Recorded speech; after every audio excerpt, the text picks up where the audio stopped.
Terna tahun 2016. Yang keempat, koresponden majalah Infofed Jakarta tahun 1965 sampai tahun 2008. Kemudian yaitu auditor LPPOM MUI Sumbar atau pengurus dari tahun 2002 sampai sekarang. Yang kemudian yaitu asesor BAN PT Dikti tahun 2008 sampai sekarang. Yaitu tahun 2002 sampai sekarang. Dan masih banyak lagi prestasi-prestasi beliau. Kepada Dr. Insinyur Ian Heriadi MP, dipersilahkan. Baik, terima kasih. Sampaikan pada mana ya? Yang tadi membacakan moderator, namanya lupa. Ya, sebentar saya coba untuk, saya lupa ini untuk merinem ini.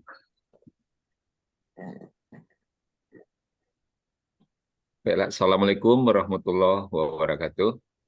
Waalaikumsalam warahmatullahi wabarakatuh. Terima kasih pada Bapak Ibu Panitia yang telah memberikan kesempatan bagi saya yang riwayatnya sudah dibacakan tadi oleh panitia. Pak Wafik itu siapa itu Pak In? Saya lupa melihatnya. Eka Nofriadi Eka Putra, Ustaz. Ya, Pak Nofriadi Eka Putra. Ya, terima kasih Pak Nofriadi. Juga terima kasih pada Pak Indra yang telah menghubungi saya sebelumnya. Saya beberapa hari ini agak kerepotan dengan waktu juga ini. Dengan sebulan di luar dengan di kampus, akhirnya alhamdulillah kita bisa dipertemukan dalam ruangan Zoom ini. Kemudian tentu kita tidak lupa bersyukur pada Allah Subhanahu wa taala yang telah memberikan kekuatan bagi kita untuk bisa hadir bersama-sama untuk mendapatkan informasi tentang hal yang kita maksudkan. Dan juga saya terima kasih pada Pak Mitahul ini, Pak Mitahul Khair. Ya, Ustaz. Terima kasih Pak. Sudah lama tidak ketemu nih Pak. Alhamdulillah, terima kasih banyak Pak. Ya, alhamdulillah. Selanjutnya, salawat dan salam kita sampaikan kepada junjungan kita Nabi besar Sallallahu Alaihi Wasallam yang telah membawa kita pada alam yang penuh dengan berkah, penuh dengan keilmuan, dan penuh dengan pencerahan masa depan. Mudah-mudahan kita tentu dengan tuntunan Islam yang kita miliki dan nilai keimanan, kita bisa beranjak kepada hal yang positif yang mengikut pada nilai-nilai Islami yang kita terapkan. Sesuai dengan apa yang disampaikan oleh Bapak Indra dan juga oleh sebelumnya kita diskusi dengan Pak Ustadz Mitahul, Ketua UNP Health Center. Jadi informasi tentang yang kita berikan yang sesuai dengan penjadwalan tentang sistem jaminan halal. Jadi ini yang ingin kita sampaikan pada audien yang hadir pada hari ini, yaitu siswa-siswa dan juga Bapak Ibu yang sempat hadir pada malam ini. Sebelumnya izinkan saya karena waktu yang dibatasi juga 1 jam, tapi saya pikir ini 1 jam ini juga untuk sekaligus untuk diskusi kita. Jadi oleh karena itu kita singkat saja, nanti mana yang penting yang kita sampaikan ya Pak In ya. Ya. Baik,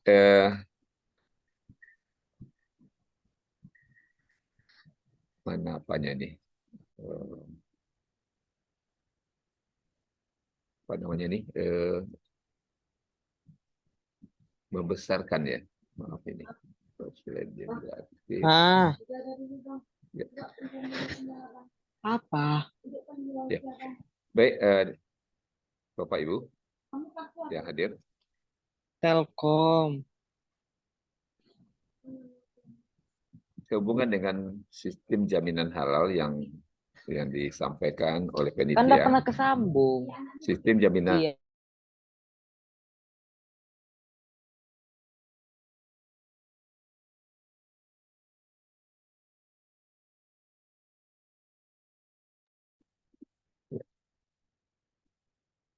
ini terkunci punya saya tadi ini. Mohon maaf. Tadi nggak bisa saya terhubung ya Pak Ilya. Ya, halo. Sekarang udah Ustaz, udah Sudah bisa ya. tuh. Ya. Saya tidak mengulang lagi ini karena mengingat waktu. Mungkin ada yang terputus tadi karena saya lihat ada termute. Ya, tentang sistem jaminan halal yang kita maksudkan, ini yang kita coba untuk kupas malam ini dalam waktu yang sekitar setengah jam. Mudah-mudahan ini kita bisa selesai. Ini waktu kita sudah berjalan 36 ya, 36. Sistem jaminan produk halal dari produk pangan industri rumah tangga yang banyak kita konsumsi yang kita dapatkan saat ini.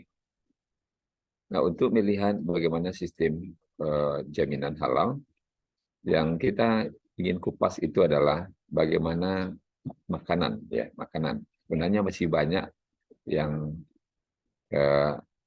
produk-produk ini yang bisa diterangkan dengan halal. Bukan saja makanan, tapi juga sekarang itu halal sudah mengglobal, sehingga halal itu menjadi bahagian dalam kehidupan. Termasuk juga produk pangan yang sehari-hari. Orang Minang dikatakan produknya halal semua. Nggak ada yang dikatakan ini produknya haram, nggak mau dia. Namun demikian, produk halal yang kita maksudkan, tentu produk halal yang bisa dipertanggungjawabkan. Ada lembaga yang bisa memberikan pertanggungjawaban. Sehingga halal itu bisa diterima oleh tidak saja kita sebagai produsen, tapi juga oleh semua orang, termasuk juga di dalam negeri maupun di luar negeri. Nah, bagaimana kita melihat ini?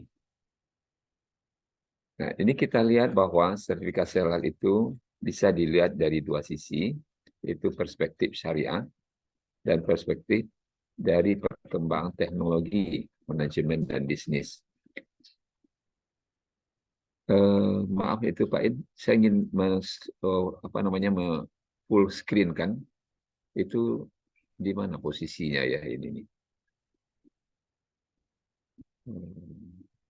Di yang merah itu Pak, Yang merah yang ini ya? Iya, insya Allah. Oh, alhamdulillah. Ya. Iya. Terima kasih Pak. Jadi kalau kita perhatikan dari perspektif yang dua ini, tentu inilah yang menjadi dasar kenapa kita pentingnya halal ini dan pentingnya adanya jaminan terhadap produk halal, baik itu sebagai produsen maupun konsumen yang akan mengkonsumsinya. Nah, ini penting dalam tidak saja di perspektif syariah, tapi perkembangan teknologi, manajemen dan bisnis itu membuat produk-produk itu tidak bisa secara langsung dikatakan halal.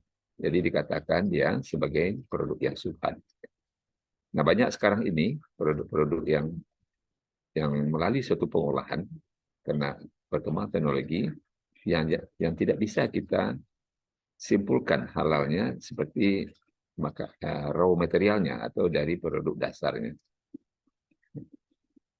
Prinsipnya yang harus kita perhatikan dari prinsip halal itu, karena pada dasarnya hukumnya setiap makanan dasarnya adalah halal.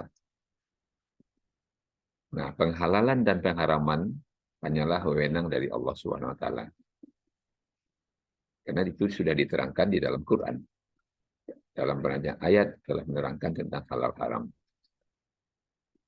Prinsip lain yang kita harus perhatikan halal ini adalah mengharamkan yang halal dan menghalalkan yang haram, termasuk perilaku yang tidak terpuji, yang syirik. Misalnya, makanan yang tidak kita ketahui adanya halal atau tidak, nah itu kita halalkan saja. Nah, itu tidak yang tidak memenuhi ketentuan dalam Islam, syariat Islam tentu tidak bisa. Nah, itu akan jadinya menjadi sesuatu yang salah. Sesuatu yang diharamkan karena ia buruk dan berbahaya. Jadi karena hal yang buruk dan berbahaya, bisa jadi sesuatu itu menjadi haram. Seperti air yang haram, tapi kalau kita tidak membatasi jumlah penggunaannya, kita makan, minum sebanyak-banyaknya juga menyebabkan mudarat pada tubuh, jatuhnya pada haram. Karena dilihat dari zatnya halal. Pada suatu yang halal sudah terdapat sesuatu yang dengannya tidak lagi membutuhkan yang haram. Jadi artinya sesuatu yang sudah halal. Tidak membutuhkan lagi hal yang haram. Jadi sesuatu yang sudah jelas halalnya. Tidak perlu lagi di barang-barang yang dasar. Tapi kalau seandainya masuk kepada pengolahan tentu harus diterangkan halal haramnya. Dan sesuatu yang mengantarkan kepada yang haram, maka haram pada hukumnya. Kalau seandainya ada sekarang ini mengatakan halalnya 100%. Nah, pada prinsipnya tidak demikian. Halal itu bersifat mutlak. Tidak ada 100%, tidak ada 99%. Sedikit saja yang jatuhnya pada haram, ya haram hukumnya. Dan menyiasati yang haram, juga haram hukumannya. Jadi kita campur dikit ini orang kan nggak tahu. Nah ini juga haram. Niat baik tidak menghapuskan hukum haram. Jadi kalau seandainya kita berikan pada orang, misalnya zat insulin untuk penyuntikan sakit gula, diabetes mellitus, itu bahan utama dulunya adalah dari babi. Nah, namun demikian, zat kalau disuntikan untuk kebutuhan manusia karena di situ terjadi adalah keadaan darurat, maka dia dibolehkan, tapi tidak mengubah zatnya. Zatnya tetap haram. Jadi walaupun dengan niat yang baik, dia tidak menghilangkan, menghapuskan statusnya. Dan status hati-hati terhadap yang syubhat agar tidak jatuh pada yang haram. Karena kita menganggap sesuatu misalnya air yang tidak jelas, karena airnya dalam proses penyulingan, proses untuk penyernian, itu menggunakan air isi ulang misalnya atau air kemasan yang tidak jelas bagaimana karbon aktifnya dalam proses pembuatan air. Nah, ketidakjelasan itu harus diterangkan karena dia bersifat syubhat. Oleh karena itu, prinsipnya halal haram, yang halal itu jelas, yang haram itu jelas. Kalau seandainya ada kondisinya syubhat yang diragukan, sebaiknya ditinggalkan. Kalau kita tidak ingin meninggalkan, itulah perlunya halal. Ada keterangan halal. Dalam perspektif syariah pun sudah sampaikan di ayat Al-Quran, sudah Al-Baqarah 108, disampaikan bahwa pada seluruh manusia, makalah dari hal yang baik, hal yang halal lagi baik. Artinya, di permukaan bumi itu ada yang telah disediakan oleh Allah. Dan janganlah kamu mengikuti langkah-langkah syaitan, karena sesungguhnya syaitan itu adalah musuh yang nyata bagimu. Di dalam Al-Baqarah 173 juga disampaikan, sesungguhnya Allah mengharamkan bagimu bangkai darah daging babi binatang yang ketika disembelih tidak menyebutkan nama Allah. Jadi penting itu menerangkan. Misalnya kita ada mengatakan kerupuk kulit itu halal masih. Itu Pak Haji yang melakukan. Atau ada yang mengatakan ini halal, ini sudah diapakan, dipotong. Kan ini kerupuknya dari sapi. Nah, tadi kalau disembelih dengan tidak menyebutkan asma Allah, Bismillahirrahmanirrahim, maka sapi itu jatuhnya pada bangkai, walaupun dia zat binatangnya adalah halal. Kalau babi tentu sudah jelas dia haram. Di dalam tuntunan ini, tentulah ini yang kita jelaskan sebaik-baiknya sehingga tidak jatuh pada kesesatan. Karena makanan yang baik itu adalah makan yang bisa memberikan manfaat yang besar bagi tubuh. Itu juga minuman yang diharapkan oleh Allah adalah sebuah bentuk khamar, atau minuman yang beralkohol. Mari seperti kemarin ini heboh juga masalah wine halal. Padahal wine anggur itu menghasilkan alkohol, dikatakan halal, walaupun dengan satu proses. Tapi yang wine-nya sesuatu yang tujuan baik tadi, prinsip halal, dan dikatakan halal itu juga tidak berubah, ya, tidak bisa diberikan sertifikat halal. Selanjutnya, hal yang perlu di dalam perspektif teknologi adalah tren makanan, tren pasar, produk global. Banyak produk-produk yang sekarang muncul dengan perkembangan teknologi yang tinggi. Dan juga supply chain, yaitu mendatangkan bagaimana supply datangnya produk itu juga perlu sekali untuk dinyatakan apakah proses di dalam rantai pasoknya itu menghadapi cara yang halal. Menggabungkan proses pengangkutan barang dari yang halal dan juga satu lagi produknya tidak halal itu tidak sama. Dan ada prosesnya. Dan itu diatur secara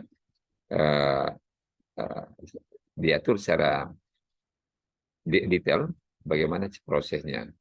Penggudangan juga digudangkan di sesuatu tempat yang halal tidak halal itu ada aturannya sehingga tidak terjadi kemungkinan kontaminasi. Nah, Islam juga mengatur pencegahan. Kalau sudah kena ya dibuang, tapi gimana supaya dia tidak terkontaminasi maka diatur. Total quality management penting itu kita melihat dari perspektif Islam. Karena di dalam manajemen itu semua adalah dengan kondisi efisien. Keefisiensian juga mengandung kemungkinan terjadinya kontaminasi di dalam proses. Nah, inilah yang kita atur bagaimana perspektif ini demi kemajuan ilmu itu tidak menghilangkan prinsip-prinsip dalam halal tadi. Tujuan kita tentu melindungi konsumen, penegakan hukum, bagaimana kita melindungi umat muslim, terutama umat muslim, walaupun Tuhan mengatakan, hai manusia, tapi di sini adalah umat muslim. Kemudian menunjang kegiatan usaha, menopang perekonomian nasional. Dengan kita melihat bahwa halal adalah sebuah bisnis, tapi tidak membisniskan yang halal, haram jadi halal, tidak. Tapi kita menopang perekonomian nasional seperti sekarang sudah ada KNEX, di atasnya. Dan juga telah diatur oleh lembaga BPJP. Sehingga halal ini benar-benar menjadi hal yang utama di dalam pengembangan ekonomi. Sistem jaminan halal akan mengatur semua. Karena sistem jaminan halal itu merupakan suatu tatanan, komitmen, atau kebijakan yang berkelanjutan. Yang mengatur setiap komponen elemen secara terintegrasi memberikan jaminan bahwa satu produk tersebut atau produk dan jasa dihasilkan secara halal. Kalau dia merupakan sistem tentu harus tersirkulasi, terintegrasi. Jadi dia akan berputar dalam lingkaran.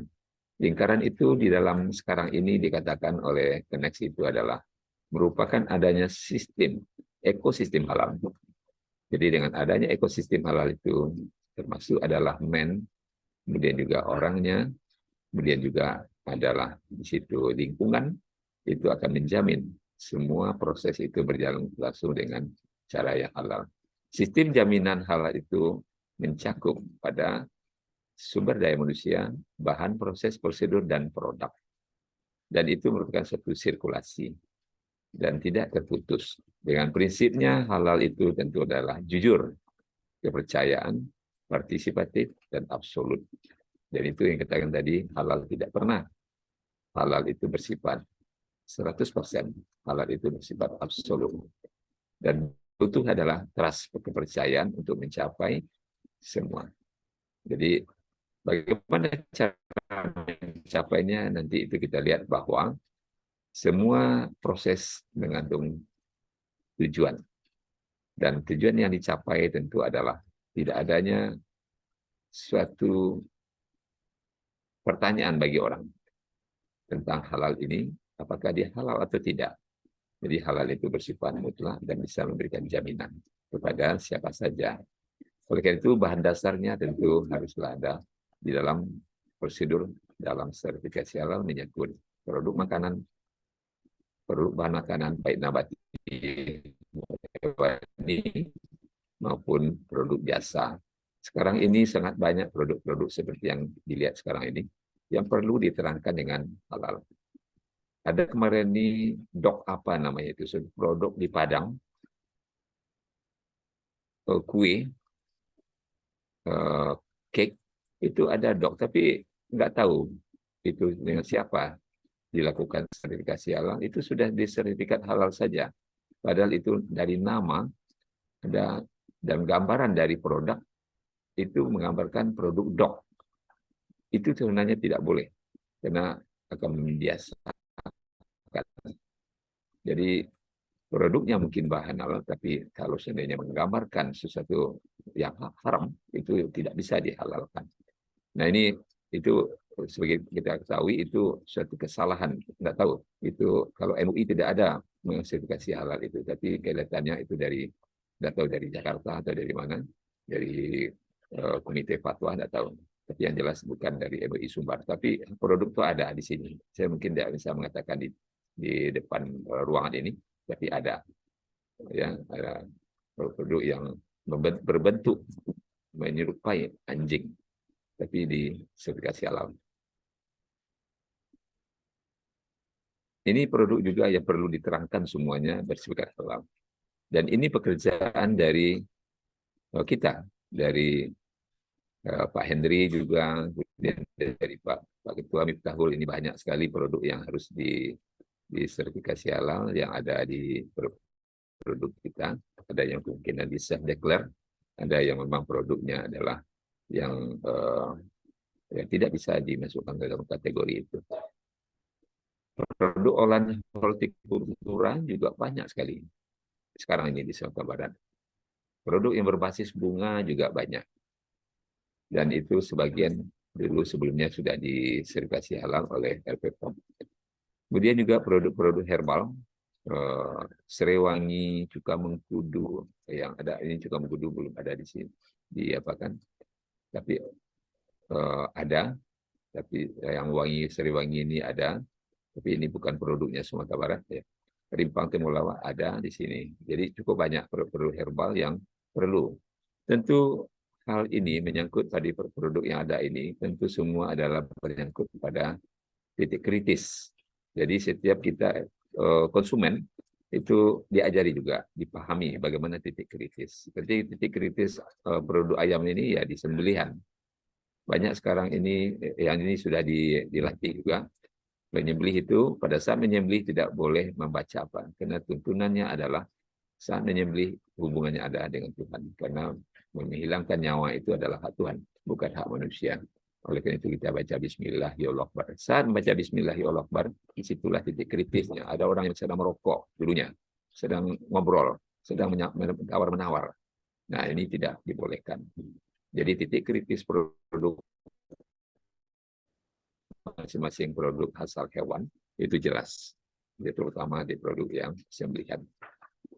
Bagaimana cara nyembelih produk turunan hewannya dan produk nabatinya juga mempunyai titik kritis. Seperti yang banyak kita sampaikan juga dari LPPOM, itu adalah babi. Babi itu adalah sebagai binatang yang memiliki produk yang semuanya baik-baik. Baik kulit, darah, bulu, enzim, empedu, jeruan, semuanya. Daging, apalagi lemaknya, tulangnya, itu semuanya mempunyai kualitas terbaik. Tapi itu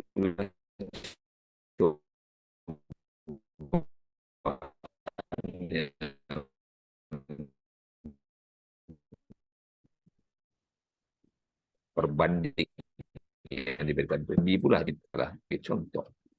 Tapi tidak bagi adik-adik yang memahami tentang halal ini, inilah yang sebenarnya dari kita. Kita sering mengatakan pada saat kita bangun pagi sudah dihadapkan dengan yang haram. Kemungkinan dia bukan yang haram, yang kemungkinan. Misalnya sikat odol, sikat gigi. Sikat gigi itu yang paling baik, yang paling bagus bulunya dari bulu babi. Dari turunannya, dibikin dengan turunan diolah dari bulu babi. Nah, begitu juga untuk lemak lar. Yang untuk pembuatan dari banyak macam shortening, pembuatan juga bumbu ini, penyedap minyak, semuanya itu adalah yang paling bagus itu dari babi. Tulang juga. Tulang ini dari untuk pembuatan juga adalah karbon aktif, terutama untuk air minum isi ulang. Air minum untuk bikin minyak goreng. Penggunaan karbon aktif adalah umumnya dari tulang. Tulang yang ini, binatang ini jelas tidak bisa. Tapi tulang yang didapat dari sapi boleh, bisa. Artinya halal. Tapi kalau dia dipotong dengan tidak halal, berarti juga semua produk itu jatuhnya adalah bangkai. Jadi tidak boleh. Gelatin banyak dipakai. Yang terbaik itu juga dari babi. Jadi banyak produk dan turunan babi ini yang ada di lingkungan kita. Dan itu kita harus pada. Nah, oleh karena itulah kita menyelami itu semua untuk menjaga supaya produk-produk makanan nabati yang sudah bagus, sudah tidak ada masalah. Tapi pada saat aditif, menjadi aditif, dia kemungkinan kontaminasi. Terkontaminasi, sehingga jatuhnya tidak halal. Oleh karena itu, kita harus mengenal bagaimana bahan-bahan dalam pembuatan makanan. Bahan makanan utama itu adalah bahan pokoknya, bahan tambahan, dan bahan penolong. Dan ini bahan pokok utama tentu yang menjadi utama dalam pembuatan kek misalnya, ada tepung, ada gula, ada minyak, ada gula, ada mentega. Nah, ini bahan-bahan dasar. Dan bahan tambahan, yaitu bahan-bahan yang ditambahkan untuk bisa menjadi penguat. Sehingga menambah cita rasa. Nah, itu sehingga dipakailah tambahan. Bahan penolong, yang bisa menolong, seperti bikin roti. Roti untuk bisa dia menjadi bagus, mekar, itu harus pakai produk fermentatif. Nah, itulah bahan-bahan penolong yang banyak. Dan itu juga penyedap pewarna, bahan penolong. Warna ini kurang merah, dikasih pemerah. Cabai misalnya kurang merah karena cabai dalam negeri atau cabai lokal itu kurang merah. Supaya lebih enak dilihat, nah, ditambah pemerah. Tapi pemerahnya tentu semua proses itu adalah produk yang memang tidak ada kemungkinan kontaminasi dari produk yang haram. Kemudian, ya ini sudah sampaikan, toco adalah produk mikrobial yang digunakan fermentatif, menggunakan mikroba. Nah, ini kita seperti pabrik toco yang ada di kita di Padang ini, beberapa tempat yang sudah kita sertifikasi halal, itu sudah pada prinsipnya sudah melihat bagaimana proses fermentatif yang dipakai dan mikroba yang dipakai, bagaimana pengembangan dia. Itu kita banyak produk tempe di Padang sudah banyak yang sertifikasi umumnya orang Sunda ini, dan ada grupnya. Nah, itu sudah disertifikasi halal sebelumnya. Bahan-bahan alkohol sekarang ini punya prinsip adalah tidak ada alkohol di dalam makanan, sehingga nantinya produk itu bisa dilihat dalam perspektif yang pengolahan teknologi tapi tetap halal. Yang hal-hal dilarang di dalam produk yang bersifat halal nantinya adalah tentu bahan-bahan yang terdapat bahan yang jelas haram, seperti darah bangkai. Ada satu tempat waktu penyembelihan halal yang kita lakukan MUI, itu setelah di penyembelihan darahnya ditampung. Nah, pada darah yang tampung itu setelah sapinya dikuliti, kemudian tinggal daging itu dilumuri lagi dengan darah itu. Nah, ada kejadian seperti itu. Pada saat kapan? Pada saat kita belum memberikan pengertian halal haram di dalam proses penyembelihan itu. Memang merah, tapi merahnya sebentar. Ditanyakan kenapa dikasih darah. Ini kan sudah dikuliti ya untuk memerahkan rancak merahnya Pak. Nah, itu. Jadi inilah yang pemahaman yang salah tentang produk. Sebelum produk halal ini kita sampaikan. Padahal darah itu adalah bersifat genetik peta-peta genetik ada di situ, dan juga bersifat adalah banyaknya pertumbuhan bakteri tempat hidupnya. Jadi tidak tepat ya, dan diatur oleh agama. Kemudian yang tidak produk yang ini tidak jelas halal haramnya juga menjadi penting bagi kita untuk melihat produk yang tidak yang harus dilarang. Barang-barang yang terkontaminasi dengan yang haram, ya, itu produk yang terkontaminasi. Apa contohnya barang-barang yang terkontaminasi dengan yang haram? Misalnya adalah kalau seandainya ada kita bikin misalnya dulu ya, bikin misalnya bika Ambon. Nah, bika Ambon itu dulunya sebelum kita situasi ada tercampur dengan tua. Karena itu adalah proses pengganti untuk menghilangkan wangi yang amis. Namun demikian, kita sampaikan, karena dia ingin bersifat halal, kita sampaikan bahwa menggunakan tua di dalam pembuatan bika Ambon tidak tepat. Tidak dibolehkan dalam Islam. Akhirnya dia tidak memakai lagi. Tapi diganti dengan bahan-bahan yang memang dibolehkan di dalam Islam.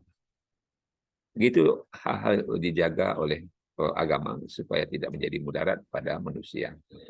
Di dalam prosesnya nanti, proses dalam halal itu adalah administrasi. Kemudian proses administrasi yang telah sekarang diatur dari BPJPH. Kemudian dimasuk ke dalam sistem administrasi, mendaftar, kemudian setelah itu ada NIB-nya dikeluarkan. Kalau yang membuat rumah makan itu ada layak sehatnya. Nah, kemudian baru setelah itu diaudit. Audit ini penting karena audit lapangan ini menentukan sekali terhadap bagaimana proses sesungguhnya. Kalau sekarang itu banyak orang miris melihat hal ini. Kenapa? Karena administrasi saja. Jadi tidak ada halal ya. Tidak. Kemarin ini dibilang waktu saya juga menyampaikan narasumber, Pak, petang pun tidak ada orang datang di tempat ada Pak. Lah keluar saya lalu apa? Nah, akhirnya ya itulah kita tidak mengatakan seperti apa, tapi kita jawab itu adalah bagaimana bahannya, prosesnya. Kita harus audit di lapangan dan lihat kenapa? Karena itu adalah sebuah sistem jaminan halal. Sistem itu harus selama dia memakai logo halal, selama itu dia harus menjaga. Kalau tidak, jatuhnya adalah berdosa. Karena hubungan berarti menipu. Jadi kalau sudah dikasih halal, yang difatwa halal itu adalah yang tercantum, yang tertulis, yang dikerjakan saat itu yang menjadi standar. Kalau seandainya sudah berubah, itu tidak lagi dalam fatwa, maka artinya tidak patuh terhadap amanah yang diberikan oleh Allah pada saat itu. Makanya itu berdosa. Jadi halal haram itu dalam memproduksi itu adalah hubungan yang mutlak dengan Tuhan. Oleh karena itu, siapapun yang bertindak di dalam halal, dalam menghasilkan logo halal itu bertanggung jawab penuh. Siapapun, walaupun auditor. Auditor juga harus jelas. Nah, sekarang saya lihat kemarin ini, ya tak tahu ilmunya, tidak ilmu pangan, itu ilmunya, ini maaf saja, sudah administrasi selesai diajukan. Keluar saja apanya saya dikatakan. Itu tidak tepat ya. Artinya kita melakukan audit, jelas audit halalan toyiban. Halal itulah toyib. Karena dia satu bahagian yang sama antara halal dengan toyibnya. Setelah itu baru adanya proses fatwa dan dikeluarkan sertifikat halal. Barangkali itu kira-kira pentingnya yang ingin saya sampaikan dulu sebagai bahan renungan bagi kita, sehingga nantinya adanya produk jaminan yang halal itu akan menghasilkan adalah sebuah tanda sertifikat tertulis dan dikeluarkannya dibolehkan menggunakan logo. Logo halal MUI ini masih dipakai sampai 2024. Sementara logo halal yang baru itu juga terpakai. Oleh karena itu apresiasi yang diberikan pemerintah dalam itu jaminan mutu halal terhadap pengamanan konsumen itu dapat berlanjut dengan baik. Semua hal mengenai halal ini dijamin dengan suatu jaminan, dengan adanya sistem yang terpadu. Barangkali itulah yang harus kita tekankan bagi adik-adik semua juga yang akan mengikuti Olimpiade Halal, bahwa dengan adanya Undang-Undang Nomor 33 tahun 2014 itulah suatu patokan, dan negara bisa bertindak nantinya dengan menurunkan Satpol pada tanggal terhitung 21 tanggal 17 Oktober tahun 2024, di mana pada saat itu setiap produk harus bersertifikat halal. Kalau tidak, tentu ada cara bagi pemerintah untuk bisa menegakkan hukum yang telah ditetapkan melalui Undang-Undang Nomor 23 ini. Barangkali itu saja yang kita ingin sampaikan pada ini, banyak lagi, tapi pada prinsipnya hal-hal itulah yang menjadi dasar bagi kita untuk memberikan pemahaman kita tentang halal pada masyarakat. Terima kasih atas kesempatan ini. Saya kembalikan lagi pada Bapak Nofriadi sebagai moderator. Assalamualaikum warahmatullahi wabarakatuh. Waalaikumsalam warahmatullahi wabarakatuh. Terima kasih saya ucapkan kepada Bapak Dr. Insinyur Yad Heriadi MP yang telah menyampaikan materi tentang sistem jaminan produk halal kepada kita bersama. Acara selanjutnya yaitu pembukaan sesi tanya jawab. Kepada ikhwati fillah yang ingin bertanya, dipersilahkan.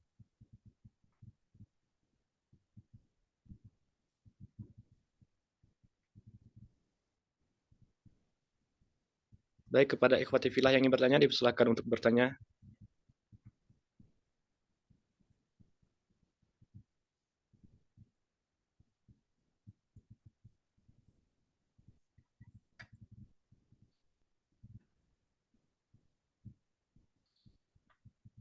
Baik, jika tidak ada yang ingin bertanya, saya ingin bertanya kepada Bapak Dr. Insinyur Yan Heriandi MP terkait tentang produk yang diragukan kehalalan tadi. Saya melihat tadi bahwa ada satu produk yang sering kita gunakan dalam kehidupan sehari-hari, ternyata produk tersebut diragukan kehalalannya, yaitu tentang penggunaan plastik hitam atau kresek hitam. Jadi pertanyaannya adalah, apa yang menyebabkan barang ini diragukan kehalalannya, Pak? Terima kasih. Ya, ini produk keseharian ya Pak Nofri. Ya, makasih Pak Nofri. Ini menunggu juga adik-adik yang lain yang melihat bagaimana perspektif kita terhadap halal ini. Ya, ini kita sudah sampaikan itu tentang plastik hitam. Plastik hitam, kalau kita lihat dari pertama adalah dari bahan plastik hitam. Karena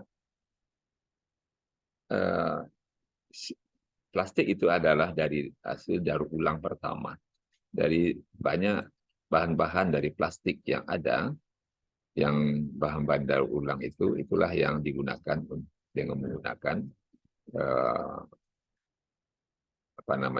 dan segala macam itu produk daur ulang pertama. Itulah hasil untuk plastik hitam itu. Dari warna bau juga berbeda sekali plastik hitam itu.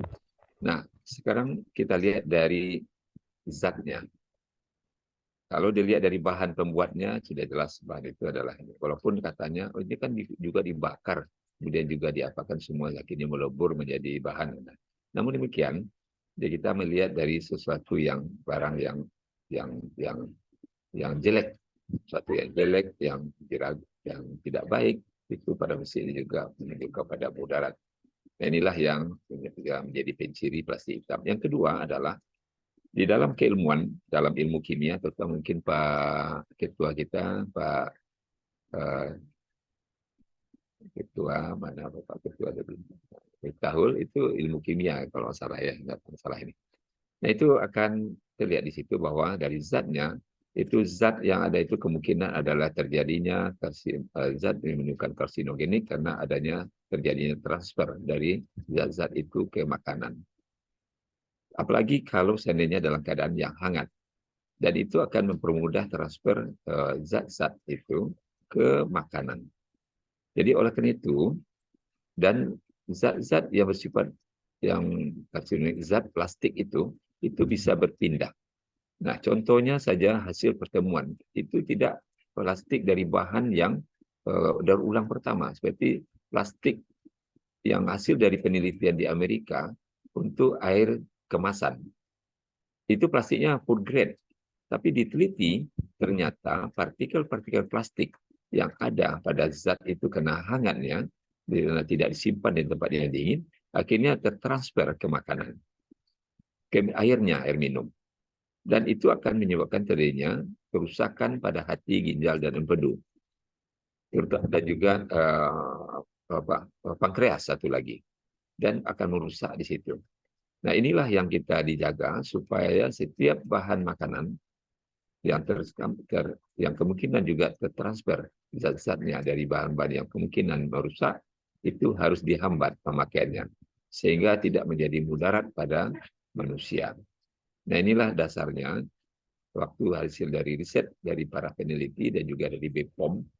BPOM itu bukan LPPOM, BPOM adalah badan untuk pengawasan obat dan makanan kosmetik yang berkantor Jalan Gajah Mada. Itu termasuk juga yang mendapat informasi waktu itu dari LPPOM ini supaya bersama-sama untuk mengupayakan supaya tidak memakai plastik hitam. Dan ini alhamdulillah Pak Nov, itu kita sudah sampaikan, dan pemakaian untuk membungkus makanan itu adalah yang telah bersertifikat halal harusnya. Itu cukup banyak plastik sekarang yang telah bersertifikat halal juga. Karena kalau kita perhatikan dalam proses pembuatan plastik itu, yang itu terbentuk juga dari lemak-lemak, dari minyak yang didapat juga dari kemungkinan adalah dari babi dalam proses emulsinya. Jadi oleh karena itu, di dalam proses supaya dia itu jelas plastik ini halal atau tidak, maka plastik pun juga disertifikasi halal. Tapi bukan plastik itu saja, Pak Noh. Kami juga pernah mensertifikasi adalah gagang kacamata, Pak. Frame ini, yang dari plastik. Itu kita sertifikasi halal.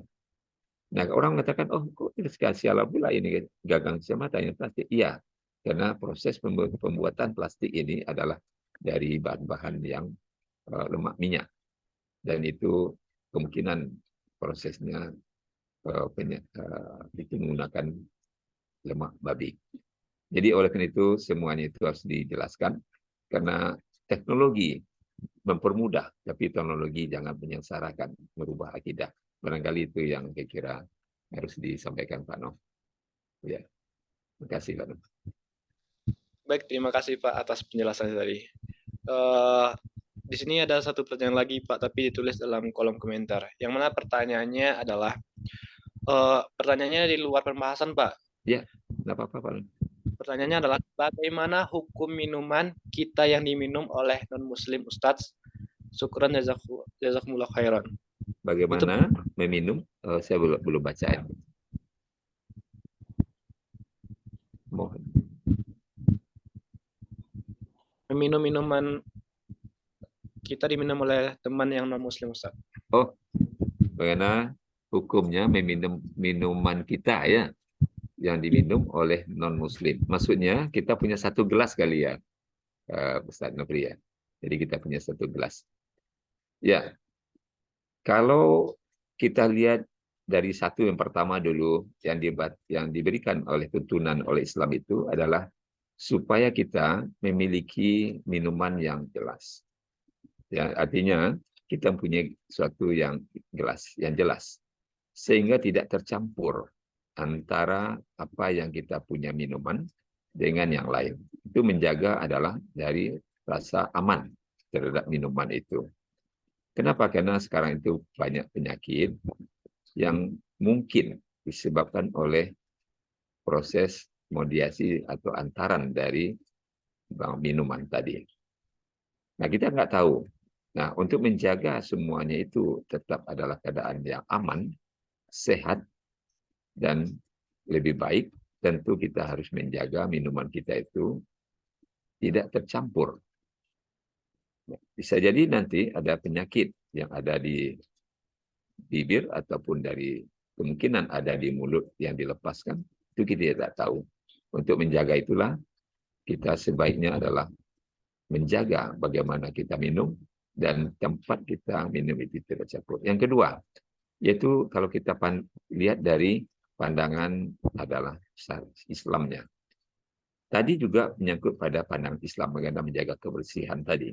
Tapi adakah kemungkinan kalau seandainya seseorang yang memakan babi akan bisa ada di mulutnya, tersimpan, artinya melekat unsur atau gen babi itu pada mulutnya. Dan itu kita tak tahu. Tapi di dalam penjelasannya begini. Di dalam penjelasan kenapa waktu saat kita di rumah potong hewan, tidak boleh ada binatang berbabi yang memilih haram di situ. Karena kemungkinan terjadi adalah penggunaan bahan alat yang sama di tempat itu. Atau di tempat pemotongan babi atau sapi yang berdekatan. Kemungkinan ada. Nah, dari hasil penelitian, kebetulan saya juga di bidang peternakan, penggunaan pisau yang disembelih atau memotong atau menyayat daging babi, itu gennya tertinggal di pisau itu. Gen tertinggal di pisau itu tidak hilang dengan sabun bimoli atau sabun lemon atau sabun apa, tidak hilang. Kecuali disucikan.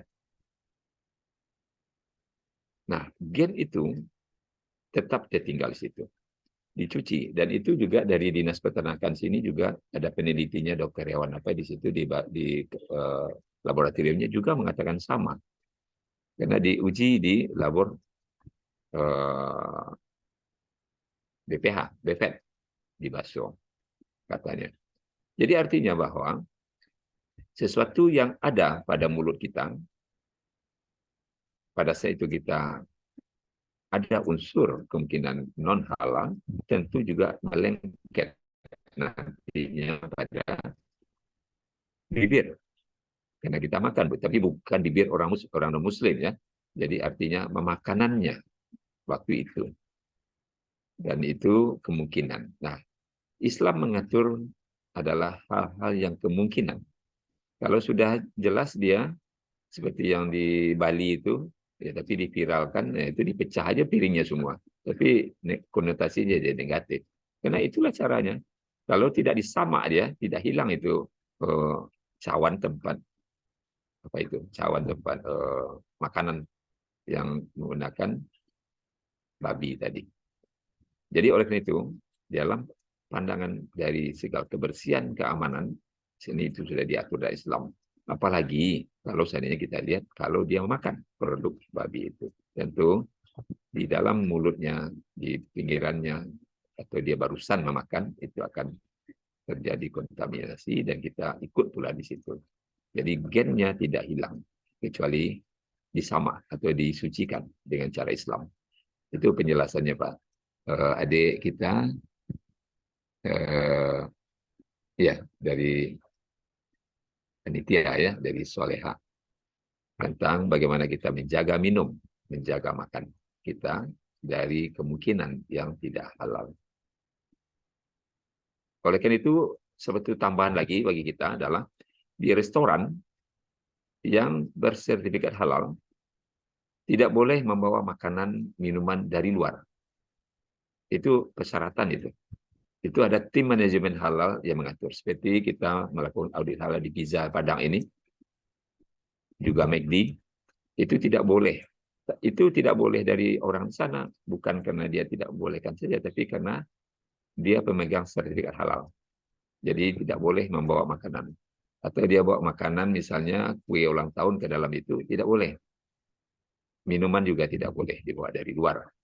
Kenapa? Karena dia memiliki sertifikat halal. Tapi ada juga yang di manajemennya tidak cukup baik, akhirnya dia juga membawa makanan minuman ke dalam. Tapi produk yang dari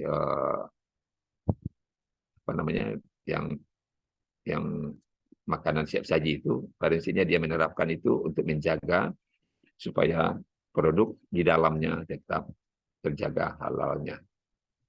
Nah itu jadi untuk menjaga jangan ada seperti yang disampaikan juga minuman dari orang yang barusan makan babi juga akan akan ada di bibirnya. Barangkali itu saja informasi kenyataan di lapangan dan ilmu yang kita dapatkan baik secara syar'i dan juga ilmu dari ilmu ilmiah. Ya, terima kasih Pak Nafri. Ya, terima kasih Ustaz atas jawaban dari pertanyaan saudara tadi. Ada satu lagi pertanyaan nih Ustaz yang Ya. tulis dalam kolom komentar. Yang mana pertanyaannya adalah tentang logo halal atau mungkin sertifikasi yang dipalsukan. Apakah ada cara mengetahui bahwasannya sertifikasi tersebut palsu? Sekian, terima kasih Ustaz. Ya, terima kasih. Sekarang ini akan ada sistem cara itu akan dikembangkan di mana setiap produk itu bisa melalui barcode dilihat halalnya, kan sudah ada itu. Jadi dengan cara itu kita bisa mengetahui bahwa itu halal atau tidak. Maksudnya sertifikatnya palsu atau tidak. Nah, sekarang yang menjadi masalah itu adalah sertifikat itu yang halal tentulah dari hasil dari satu proses audit. Nah, kalau satu produk tanpa diaudit halal, tentu tidak ada tercatat di pemerintah. Sama seperti LPPOM MUI dulu, di mana semua produk-produk itu dikeluarkan sertifikatnya oleh MUI, maka semua produk itu tercatat. Nomor sertifikat tercatat. Sama dengan kita di Sumatera Barat ini, kode Sumatera Barat itu adalah 13.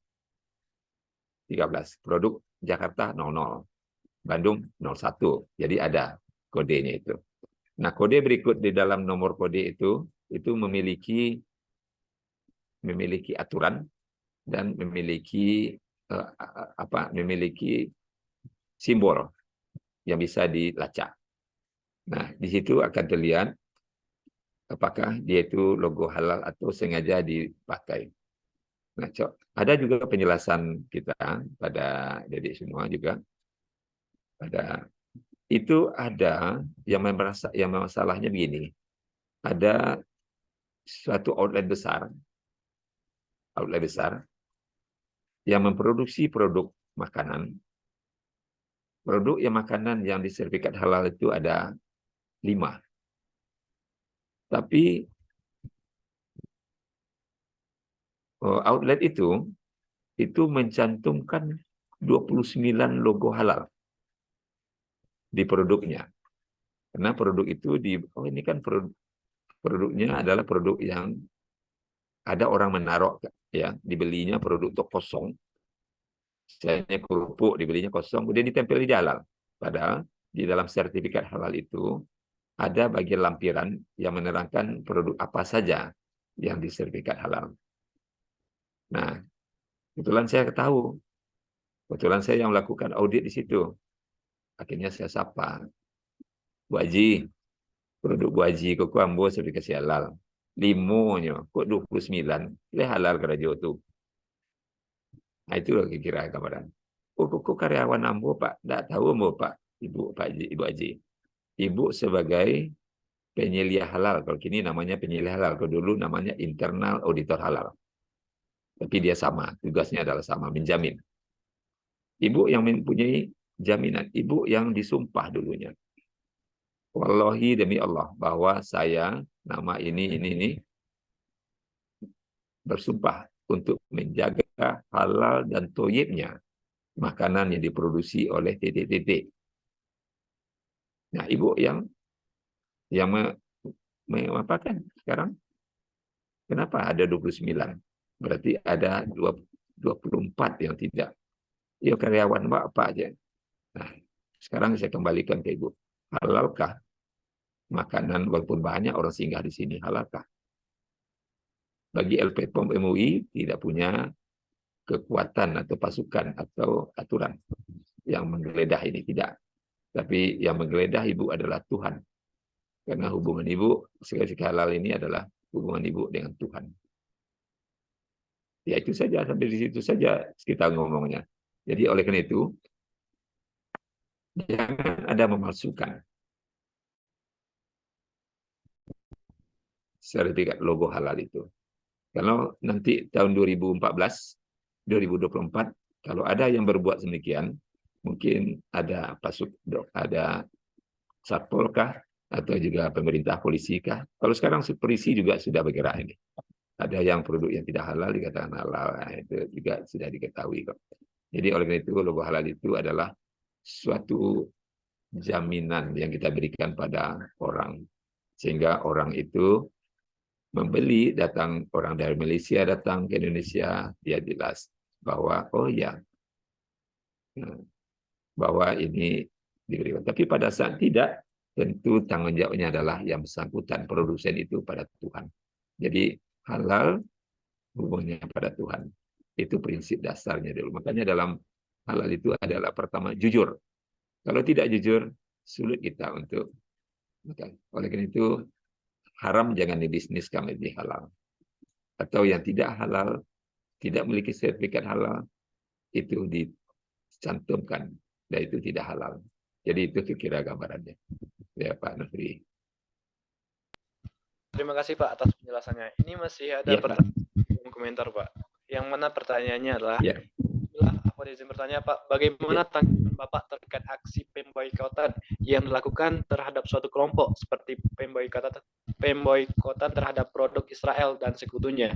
Apakah itu hanya sekedar upaya kita dalam menolak aksi mereka atau ada sangkut pautnya dengan kehalalan produk tersebut yang berubah statusnya jadi haram? Terima kasih Pak. Iya. Terima kasih. Ini agak berat ini karena menyangkut pada politik ini. Ya Pak, ini politik.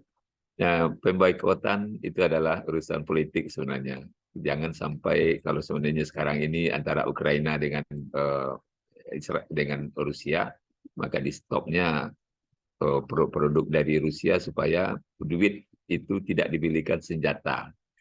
Nah, kan itu.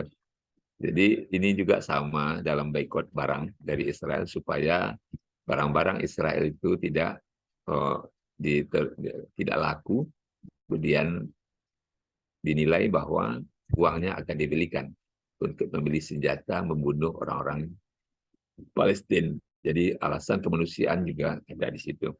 Tapi alasannya politis dan kita tidak tahu. Tapi di dalam perspektifnya adalah apakah nantinya orang-orang Israel yang itu adalah ahli kitab. Nah, ini yang kita di bagian mana orang itu yang sembelihannya juga diakui oleh Islam. Nah, tapi saya juga tidak tahu panjang tentang bagaimana kaitan para ahli kitab itu terhadap produk-produk yang dihasilkan. Tapi yang jelas kalau kita melihat adalah nilai-nilai kemanusiaan untuk mendukung Palestina dalam hal pembantaian yang ada di Israel, di Palestina, ya di Masjid Aqsa juga yang kita lihat belakang ini, dan itu menunjukkan dukungan kita. Jadi pada prinsipnya tentu kalau kita lihat dari halal haramnya, negara-negara yang non-Muslim, Cina terutama, Korea melalui K-pop-nya, dia juga memasarkan produk-produknya, segala produknya. Dengan menguasai budaya di Indonesia, dia masuk ke jalur ekonomi. Nah ini juga seperti itu juga.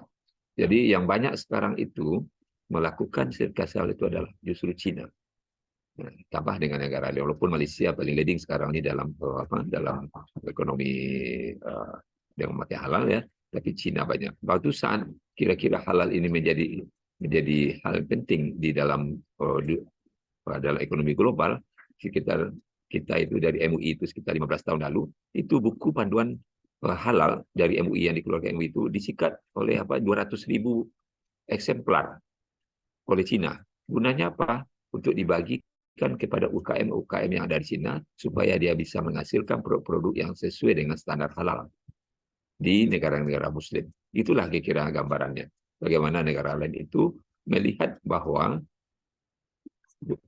nilai ekonomi Islam, nilai ekonomi dari halal itu triliunan rupiah, yang dimana Indonesia itu adalah pasar potensial karena kita negara Islam dan kita adalah jadi objek saja dalam ini. Kita tidak mau itu. Oleh karena itulah kehadiran dari UNP Halal Center, UNAL Halal Center, dan juga yang Halal Center Guruan Tinggi itu penting sekali untuk bisa menggairahkan lagi bagaimana masyarakat itu dapat menghasilkan produk yang halal di setiap produksinya. Itu kira-kira gambarannya Pak Nofri tentang Israel. Ya. Baik, terima kasih Ya. Pak. Dan yang bertanya paham akan jawaban dari Bapak tadi. Baik, ini ada satu lagi dibuka sesi bertanya jawab Ya, kepada saudara Muhammad Ammar Al-Faruq, dipersilahkan. Ya. Tes, Assalamualaikum. Waalaikumsalam warahmatullahi wabarakatuh. Baiklah Pak, terima kasih sebelumnya kepada Panitia Nofriyadi yang telah memberikan saya waktu. Saya ingin bertanya, Ustadz, Ya. kan seperti yang kita ketahui, ada beberapa produk makanan ataupun minuman, sebaiknya tidak kita sebutkan mereknya, Ya. itu dia sudah diverifikasi dengan sertifikasi halal. Ya. Akan tetapi setelah diteliti kembali bahwasanya penggunaan atau konsumsi dari produk tersebut yang secara terus-menerus dapat memberikan mudarat pada kesehatan tubuh. Jika disangkutkan dalam Al-Quran, kan sebelumnya sudah ada dalam Al-Quran itu larangan untuk membawakan diri kita sendiri ini dalam kebinasaan atau membuat diri kita ini semakin buruk dengan suatu hal seperti rokok atau segala macamnya. Jadi apakah hubungan antara mudaratnya suatu produk tersebut, Pak, dengan sertifikasi halalnya yang tadi itu, apakah berubah statusnya yang tadi halal tersebut menjadi haram karena bertentangan antara sertifikasi halal sedangkan kandungan dari produk tersebut berlawanan atau memberikan mudarat seperti yang telah dijelaskan dalam Al-Quran, Pak. Saya memohon penjelasan bagi Bapak atas ketidaktahuan saya. Terima kasih, Pak. Terima kasih, Ammar Al-Faruq. Ya, ini pertanyaan yang luar biasa ini, yang menggambarkan bagaimana situasi sekarang ini sebenarnya ya. Ada produk-produk yang sudah disukai halal tapi dimanfaatkan atau dikonsumsi sering-seringnya, itu menyebabkan juga adalah menjadi mudarat terhadap kesehatan. Nah, ini yang perlu kita jelaskan juga ini, karena produk-produk siap yang sudah ditawarkan oleh banyak ini sangat banyak, dan dalam ilmu kesehatan setelah diuji dalam jangka panjang akan menyebabkan gangguan terhadap fungsi-fungsi fisiologi tubuh. Tapi ada juga produk yang tidak halal, seperti dulunya adalah masih ada pemakaian, ada insulin. Insulin itu kebanyakan dari babi. Tapi pada saat tidak ada bahan penggantinya, maka produk itu boleh digunakan secukupnya. Tapi tidak merubah status dari produk itu yang haram jadi halal. Dalam keadaan darurat. Boleh. Nah, itu. Apa yang lain misalnya? Tembakau, zatnya adalah halal. Tapi pada saat dia menjadi rokok dan hisap, itu merubah strukturnya menjadi yang bisa menyebabkan gangguan terhadap manusia. Ya, jadi pada prinsipnya ada zat yang memang pada prinsipnya halal tapi dikonsumsi terus dan bisa menyebabkan gangguan terhadap ini. Ada juga yang zat produk pala, produk pertanian. Pala itu halal. Tapi dalam jumlah tertentu pala itu dikonsumsi terus menyebabkan kita pusing dan juga menyebabkan kita hilang ingatan, terganggu. Dan dalam Islam itu tidak boleh. Orang yang hilang ingatan itu jatuhnya pada apa? Itu jatuhnya pada sesuatu yang orang itu tidak lagi sebagai seorang manusia karena hilang ingatan. Oleh karena itu sesuatu yang menyebabkan seperti juga alkohol bisa menyebabkan kita itu bermanfaat, juga bisa pada saat kita membutuhkan tubuh untuk itu. Tapi pada saat kita konsumsi dalam jumlah yang besar tanpa batas, maka menyebabkan kita hilang ingatan, dan itu jatuhnya adalah tidak berfungsinya kita sebagai makhluk yang dimuliakan sebagai manusia. Akhirnya itu menjadi sesuatu yang haram untuk dikonsumsi. Nah, apalagi contoh, sekarang ini banyak yang mengatakan produk, misalnya produk-produk yang siap saji. Siap saji itu jangan ada juga membatasi. Janganlah sering memakan yang produk jadi itu. Karena dia mengandung apa? Mengandung zat-zat yang kemungkinan dalam jumlah yang banyak dikonsumsi terus-menerus bisa menyebabkan gangguan terhadap metabolisme tubuh. Nah, pada perempuan misalnya, ya, misalnya menggunakan zat-zat yang tergolong pada zat-zat aktif untuk penyedap rasa, itu diusahakan jangan sering. Itu sudah dalam ilmu kesehatan ada itu. Karena bisa menyebabkan apa? Menyebabkan terjadinya kanker getah bening. Bisa juga adalah kepada kanker payudara. Pada laki-laki juga kanker getah bening. Itu sudah ada hasil riset. Oleh karena itu, Tuhan dalam Al-Quran sudah mengatakan, janganlah kita makan berlebihan. Makanlah sesuai dengan kebutuhan. Siapa yang menggunakan dengan jumlah berlebihan, maka itu menjadi mudarat pada kesehatannya. Air pun, tadi saya katakan, air pun kita disuruh minum 2 liter sesuai dengan kebutuhan badan. Tapi pada saat kita ingin berlebih minum air, sampai kita muntah atau menyebabkan masuknya air ini dalam sel, ya, dalam sel, akhirnya apa yang terjadi? Rusaknya sel. Dan itu adalah sesuatu yang salah. Nah, Islam mengatur itu semua supaya kita tidak mengkonsumsi berlebihan dan melihat apa yang kita konsumsi sehingga tidak menimbulkan mudarat pada tubuh. Di dalam Islam itu sudah ada. Jadi di dalam aturan-aturan itu kalau kita baca, kita penting. Kita harus tahu, Muhammad, bahwa Al-Quran adalah sumber dari segala sumber ilmu. Al-Quran. Nah, dari Al-Quran itu diturunkanlah ilmu-ilmu yang lain. Nah, banyak orang-orang yang non-Muslim itu mencari ilmu ke Quran dulu. Barulah dia melihat sisi ilmiahnya. Tapi kita belum demikian. Nah, oleh karena itu kita kembalikan kepada sumber ilmu adalah di Al-Quran. Di situ terletak semuanya. Mudah-mudahan itu menjadi berkah bagi kita sebagai orang Muslim. Jangan sampai Al-Quran kita itu ya dibakar seperti di Swedia, di Denmark itu. Karena dia melihat sisi negatif dari apa? Al-Quran. Ya. Barangkali itu Muammar, Pak Nufri. Ya.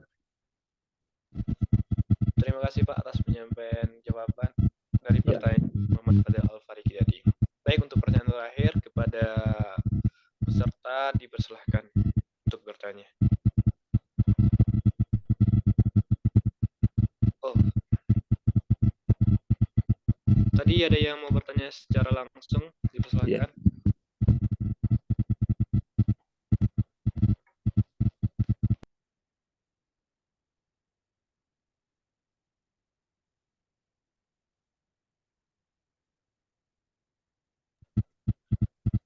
Siapa nih? Putri, ada pertanyaan nih Putri? Iya Pak, tapi suaranya keluar. Ya.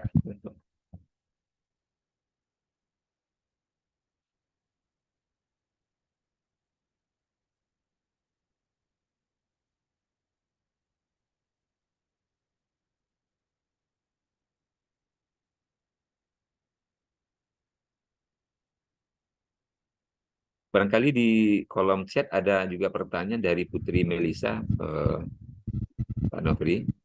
Iya Pak, didahulukan dulu Putri Melisa Pak, soalnya ada masalah teknis Pak.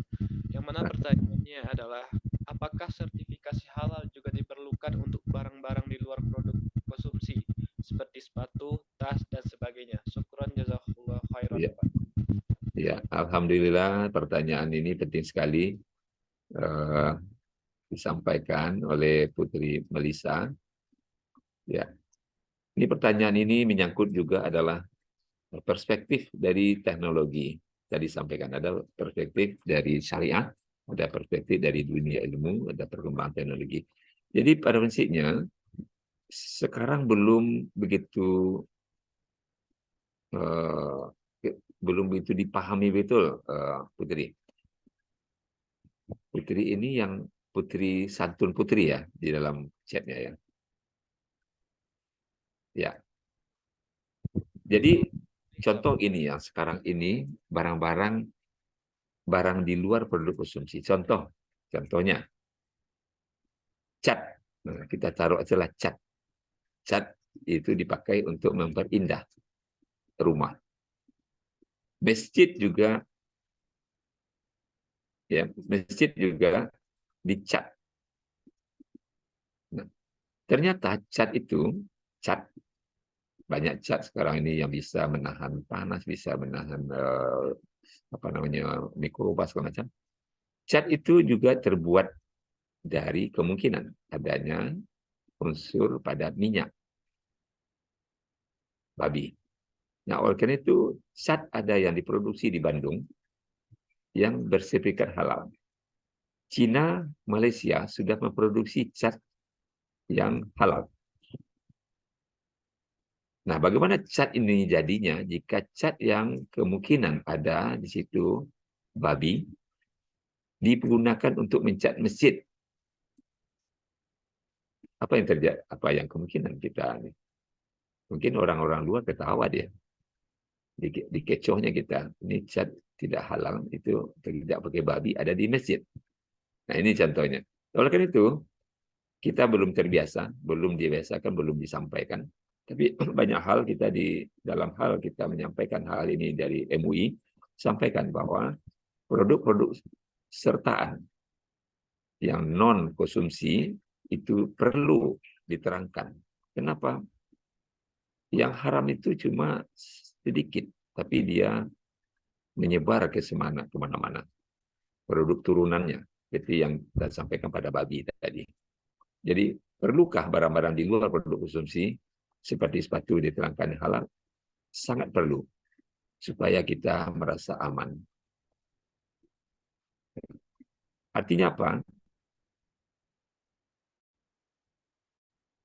Kita memakai produk sekarang ini sangat hati-hati dan tidak menyinggung nilai nurani kita terhadap produk itu. Jadi kalau seandainya kita menggunakan produk kemudian kita bertanya-tanya, halalkah? Halalkah ini kayak pinggang? Halalkah dompet ini? Halalkah juga kuas untuk bibir saya atau kuas untuk pipi saya? Kalau Wardah, ya kita sampaikan saja produknya, karena Wardah itu semuanya produknya sudah disertifikasi oleh MUI dulunya. Itu semua produk Wardah dengan semua perangkatnya, tempatnya, alatnya itu sudah disertifikasi halal, itu sudah halal. Tapi bagaimana yang lain? Nah, inilah yang perlu kita pahami sehingga kemarin ini Pak Indra itu ke MUI di Jakarta, itu tanah dari Korea itu diminta sertifikasi halal pula ke MUI itu.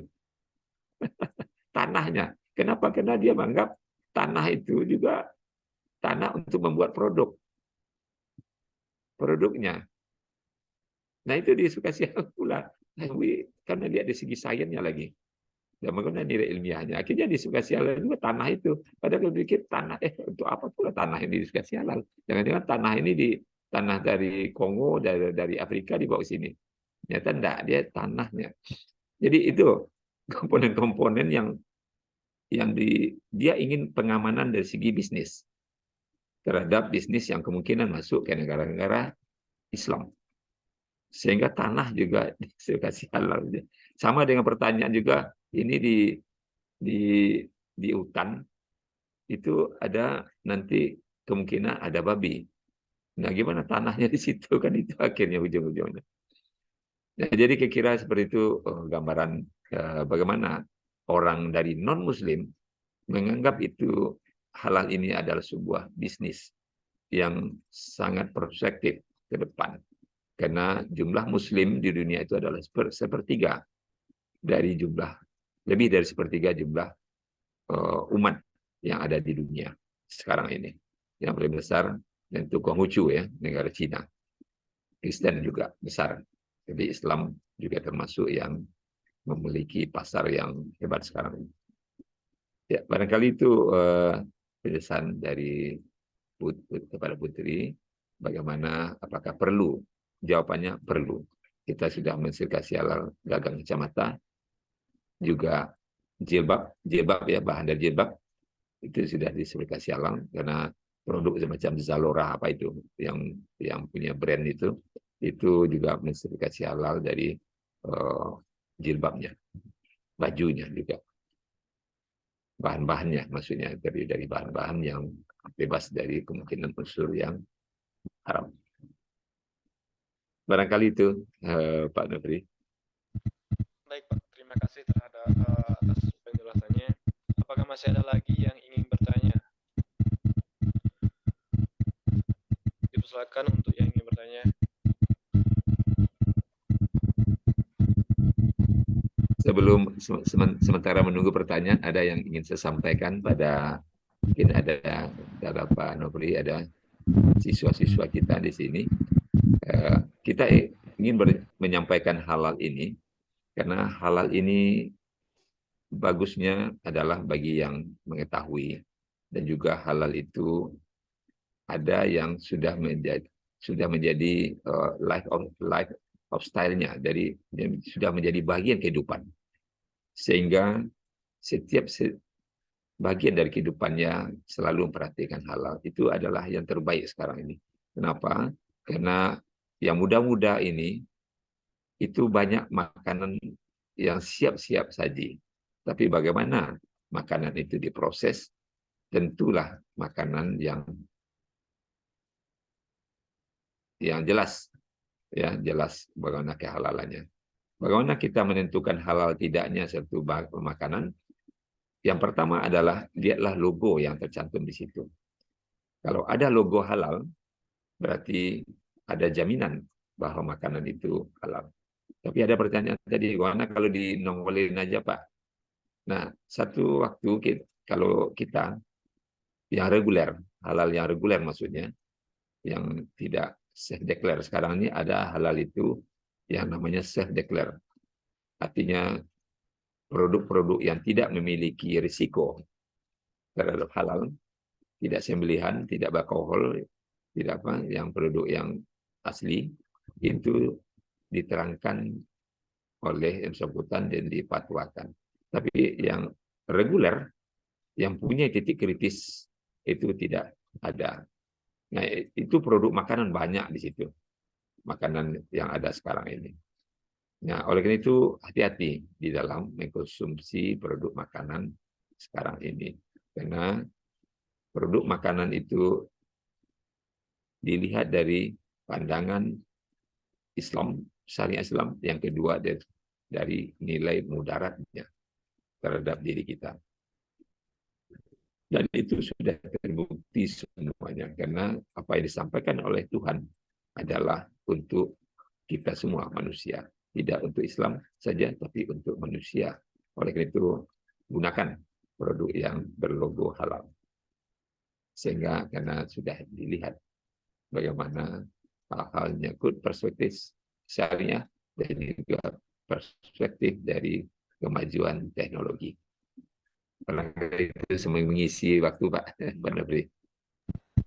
Baik Pak, terima kasih atas penyampaiannya. Baik, barangkali apa ada yang ingin bertanya lagi? Dipersilahkan. Assalamualaikum warahmatullahi wabarakatuh. Waalaikumsalam warahmatullahi wabarakatuh. Izin bertanya Ustaz, Ya, jika melihat di pasar Ustaz, atau di minimarket, kita akan menemukan bahwa piring atau alat-alat untuk kita makan ada yang dari berbahan plastik misalnya, yang secara kita tahu bahwa plastik itu masih butuh sertifikasi halal. Iya. Dan rasanya itu prioritas karena bisa jadi gennya tercampur sehingga apa yang selama ini kita makan menjadi haram. Iya. Dan yang Betul. belum terlihat sampai sekarang bahwa belum nampak tanda halal tersebut atau di logo halal di barang-barang kayak misalnya kayak garpu plastik atau piring plastik. Itu bagaimana, Zat?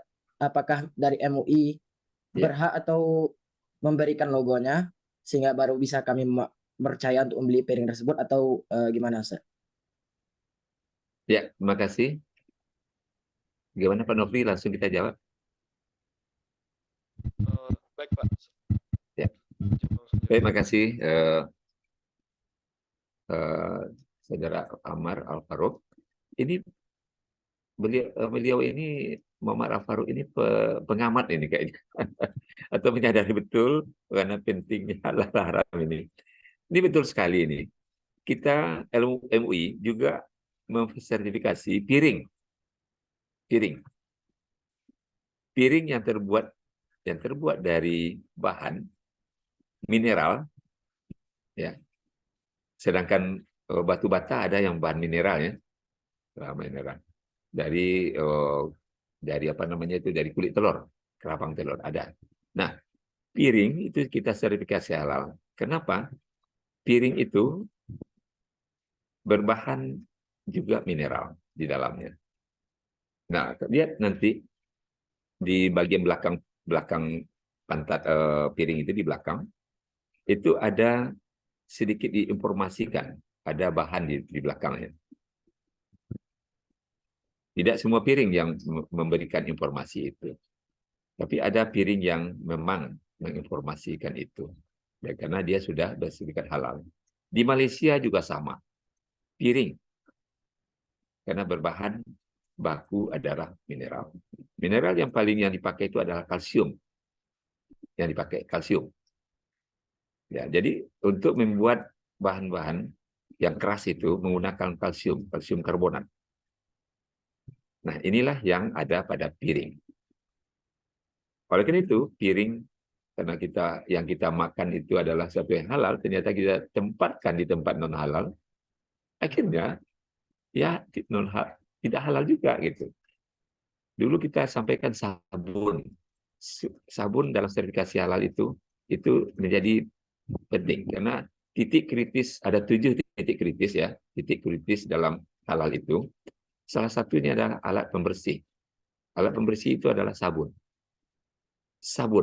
odol. Kalau dalam cuci piring, sabun itu dulu sampaikan, karena sabun itu pada semua produk itu sudah halal, ternyata mencuci itu dengan sabun yang non halal, kemungkinan non halal itu, akhirnya produk yang makanan itu juga tidak halal. Itu juga plastik, piring plastik. Belum banyak yang mungkin menginformasikan tentang piring plastik terbuat dari apa. Tapi pada saat kita harus menyampaikan, nanti tahun 2024, karena semua produk itu juga harus disebut halal, maka disitulah mungkin negara bisa menegakkan hukum secara sesuai dengan undang-undang. Kalau sekarang Undang-Undang Nomor 33 tahun 2014 itu berlaku sosialisasinya 10 tahun. Jadi sampai 2019, Oktober 2019 itu masa sosialisasi pertama. Dan 2019 sampai dengan 2024 itu adalah masa berbenah untuk bisa mensertifikasi halal, terutama produk makanan. 2024. Kemudian 2000 sampai 2029 itu produk-produk yang obat-obatan dan juga produk sediaan ini. Jadi tadi disampaikan oleh sebelum ini Putri, ya. Jadi sekarang ini belum semuanya. Yang 2024 itu yang wajib sampai 2029 di sertifikasi halal adalah makanan. Makanan yang paling depan sekarang ini untuk bisa, karena dikonsumsi oleh banyak manusia. Tapi ke depan, Muhammad, plastik produk sediaan tadi, yang produk olahan, produk sertaan, itu harus bersertifikat halal. Karena semuanya harus diterangkan. Karena banyak mencemari itu. Yang halal, yang tidak halal itu sedikit, ya, cuma kalau ternaknya ada babi. Tapi dia menjadi apa namanya? menjadi bahan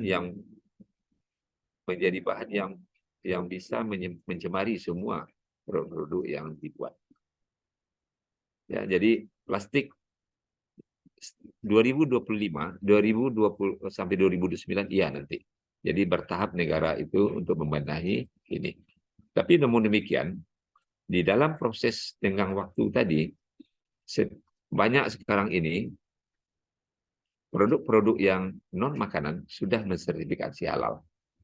Gitu, masih tadi kacamata, ikat pinggang, kemudian juga baju, pakaian, itu sudah banyak yang mensertifikasi halal.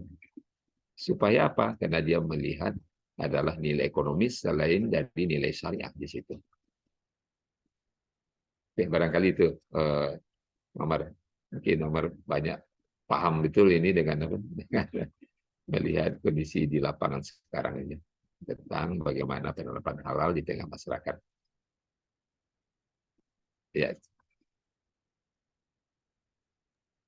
Baik, terima kasih Pak ya atas saya kembalikan pada Pak Nofri. jawaban dari pertanyaan Muhammad Ammar Alfat tadi. Itu merupakan pertanyaan terakhir mengingat waktu sudah larut malam. Baik, acara selanjutnya yaitu pemberian sertifikat dari Pusat Kajian Halal untuk narasumber. Kepada operator dipersilahkan untuk menampilkan ke monitor.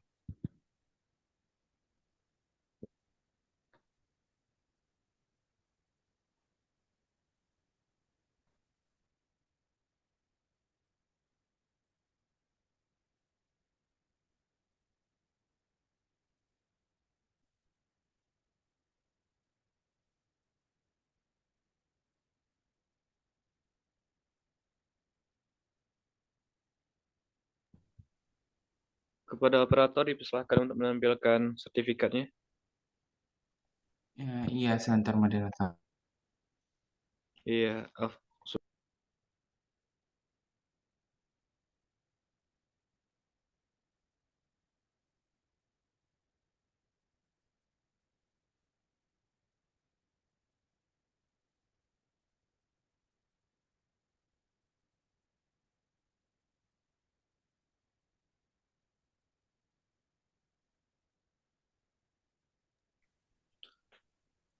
sembari menunggu menampilkan sertifikatnya, dimohonkan kepada Ikhwati Fillah semuanya untuk on cam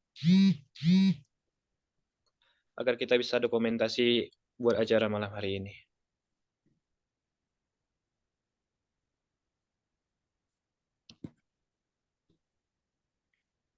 Kepada Ikhwati Fillah semuanya diharapkan untuk on cam.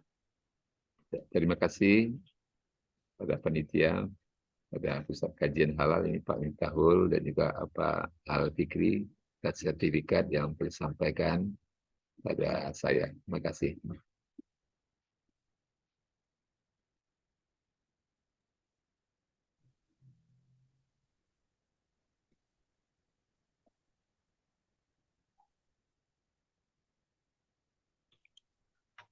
Baik, saya sebagai moderator, terima kasih sebelumnya kepada Bapak Dr. Insinyur Yan Herayandi MP yang telah bersedia untuk menjadi pemateri pada malam hari ini, dan terima kasih juga kepada Ikhwati Fillah semua yang telah berpartisipasi dalam acara malam hari ini. Apabila ada kesalahan kata atau perbuatan itu datangnya dari saya, dan apabila ada kebenaran itu datangnya dari Allah. Wabillahi taufiq wal hidayah. Assalamualaikum warahmatullahi wabarakatuh. Waalaikumsalam warahmatullahi Waalaikumsalam wabarakatuh. warahmatullahi wabarakatuh.